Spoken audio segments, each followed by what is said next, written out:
السلام علیکم دوستو، ٹک ٹاک بند ہوا ہے لیکن آپ کو ٹینشن کی ضرورت نہیں ہے کیونکہ آپ ٹک ٹاک استعمال کر سکتے ہیں۔ آپ نے سب سے پہلے وی پی این انسٹال کرنا ہے۔ میرے ساتھ ہے گوٹ وی پی این، تو میں گوٹ وی پی این کو آن کر دیتا ہوں۔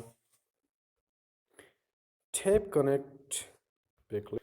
ٹو کنیکٹ میں کلک کرنے کے بعد یہ پروسیسنگ کرتا ہے، پروسیسنگ کے بعد یہ کنیکٹ ہو جاتا ہے اور اس کے بعد دیکھتے ہیں کیا ہوتا ہے۔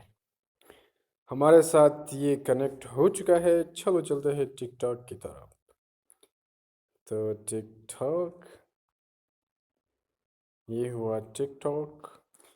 ٹک ٹاک ہمارے ساتھ چل رہا ہے، تھوڑا سا سلو ہے لیکن پھر بھی چل رہا ہوتا ہے۔ یہ میرا اکاؤنٹ ہے ٹک ٹاک کا، جس میں تقریباً 1588 فالوورز ہے، 3102 لائکس ہے، اور میں نے 4207 فالوئنگ کی ہے، اور باقی یہ میری ویڈیو ہے۔ اگر آپ کو ویڈیو اچھی لگی ہے اور آپ لائک کرتے ہیں، جو آپ کی ریکوائرمنٹ ہے آپ نے حاصل کی ہے، تو کائنڈلی میری ویڈیو کو لائک کریں اور میرے چینل کو سبسکرائب کریں، اور ساتھ میں بیل آئیکن دبانا نہ بھولیں کیونکہ آپ کو اچھی ویڈیو ملتا جائے گا۔ تھینک یو، شکریہ، اللہ حافظ، السلام علیکم۔